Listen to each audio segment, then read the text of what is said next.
You know how they tell you don't judge a book by its cover? Well, yeah, that's a real thing.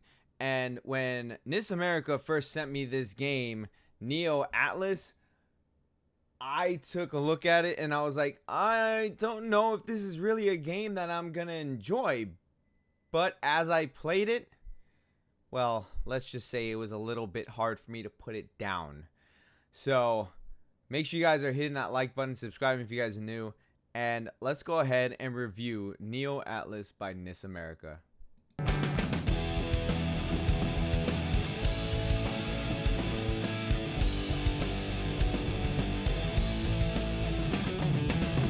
Neo Atlas 1469.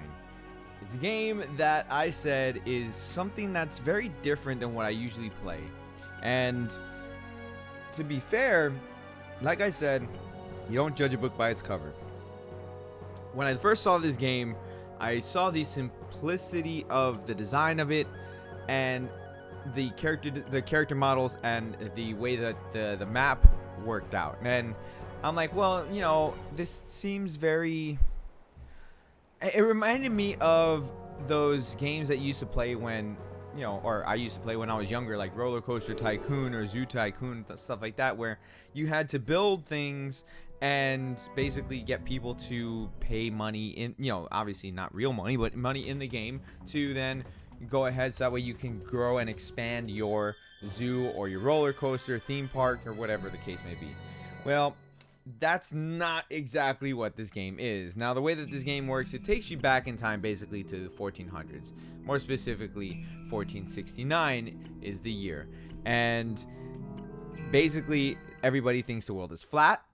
And their scope of the world is limited to basically most of Europe and a little bit of Africa. Like, they know of other countries, but they don't know where they are exactly.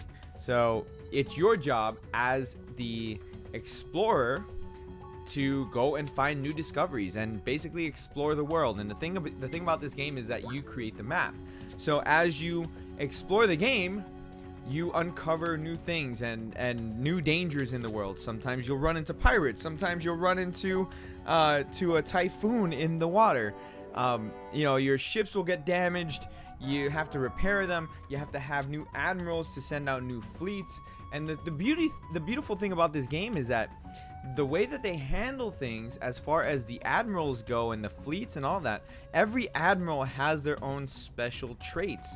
So every admiral that you get will then, for example, make it so that way your fleet can last longer on a voyage, or have more diplomatic skills so that way you can improve your trades, or be able to have a special trait so you can do more explorations, such as diving underwater to check out sunken treasures. So there's a lot of things in this game which I was very pleasantly surprised, which is one of the reasons why it was so hard for me to actually finally get around to making this review and put the game down so I can do this.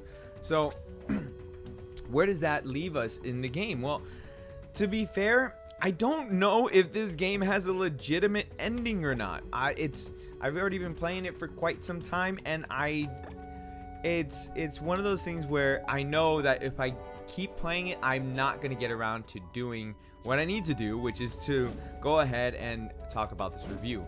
Now, there's some things in this game which are actually nice features where it allows you to speed up time. Because one of the things is you send out your fleets to go on a voyage or an expedition, and you have to wait, and it tells you what the expected time frame is for their return, and sometimes it could be a year or more depending on how well built your fleet is. Now, to be honest, I'm not far enough into the game that I've unlocked all the ships, so I'm still kind of like, even though I've been playing the game for quite some time, I'm still kind of like in the beginning of it, because I don't have that many fleets that I'm able to build. So as you progress through the game, you're able to unlock new ships and do more stuff. You can build warships, you can build voyage ships, you can build ships that are cargo ships. There's a lot of different things that you can do. And then the other thing too that you need to keep in mind when playing this game is trading is very important in this game. So when you discover new areas, you need to set up a trade route, or route, however you pronounce it, a trade route, in order to bring those new products back to your homeland or your home base. And you can move your fleets to have different points of, I guess, your starting points for those fleets. So that way you can continue to expand your range as far as finding new discovery. It's like I said, it's very important in this game as far as the trade goes, because in order to have the income to be able to send out your fleets, you have to have a trading route set up, because if not, then you're going to run dry on your income really fast, especially as you progress through the game and you get more admirals and you're sending more fleets out. You have to have that source of income. Now, there's a lot of things in this game, such as discoveries. Now, as you make new discoveries, you get rewarded with gold, which is great, because then you go ahead and you take the gold and you can use it to set up new trade routes. You can buy new ships, you can pay your admirals and all that stuff. What it comes down to as far as the discoveries go, it's basically an exploration game. The map zooms in and out, and as you get closer to the map, you might find some discoveries that you would not have when you had it backed out towards like more of an eagle-eye view of the map. I found it many times where there might be something that I didn't think was anything at all, especially on an island or something. Sometimes you have to zoom into the islands that you discover to be able to find more discoveries. And the thing is, the way that the explorations work as well is that as you progress through it, and then the voyage, or the ships come back from their voyage, you have to approve or disapprove of their voyage or their discoveries. If you approve of it, great, then that part that you went through is mapped out, and you go ahead and you can send them on another voyage. If you disapprove of it, well, then you have the option of sending out the fleet again. And depending on how you approve and disapprove things, it will change the way the map is shaped. And we know, obviously, living in the age that we're in now, we know what the map of the world looks like.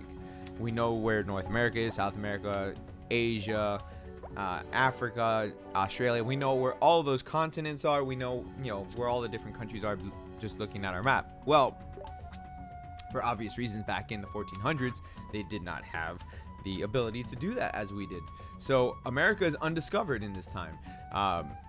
When you start off, Africa is undiscovered, and it's south. It's like right south of Europe where you start. So as you progress through, you're gonna discover a whole bunch of different things. And I know that, like, I've already interacted with pirates, and that was pretty interesting to deal with, because there is some sort of comedy in this game too. But one of the things that I really like about, as far as historical accuracies go, it's pretty good for the historical accuracy in this game. I mean, it's set in the 1400s, so it's going to reflect that in a lot of the decisions that you make with your characters and your admirals, and the way that the dialogue is. Some people think that the world is flat, your right-hand man included, and they're afraid of venturing west. You go west to be able to discover more things. And and back in those times, Magellan days, for example, Magellan said, okay, well, we head west and we should hit India. Same thing, Christopher Columbus, and we'll head west and we'll hit India. Well, they're not wrong, but they're not 100% right either. And back in these days, they were afraid because they thought you were going to fall off the edge of the world. And they make it a key point to remind you of that in this game. They're going to say, oh, if we go west, we're going to fall off the edge of the world. We go west, we're going to fall off. We don't know what's over there. There could be monsters, could be, who knows what's over there. It's unknown territory. It's safest just to go south and go around to go to India. Go around Africa, because we know that's at least there. We just don't know how far it goes. So it's a very fun game in the sense that there's a lot of exploration, and you might learn a thing or two about history if you don't pay attention in your own history class. And I don't mind learning in games, to be honest with you. Like, I found it a breath of fresh air to be able to, like, sit down and enjoy a video game, and while I'm enjoying it, learn a thing or two maybe I didn't know about. It's really cool, like the way that the ships are designed.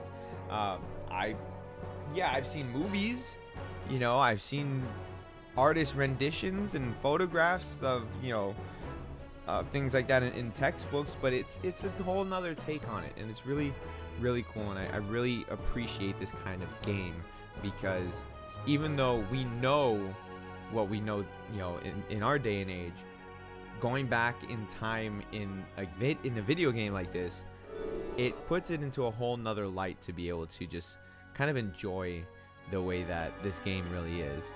And you know, I honestly, I don't have too many complaints with it. I don't. If I had to say there, you know, at least one complaint is that, and it's a weird complaint, especially for this type of game, is too much exploration.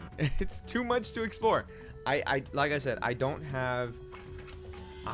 I don't know if this game has a true ending, because when you set off, they give you 20 years to establish a trading route between yourself and India. And 20 years, that's a long time, especially in a video game. So I don't know if the game ends in 20 years or not. I'm like 10, not even a little bit under 10 years in.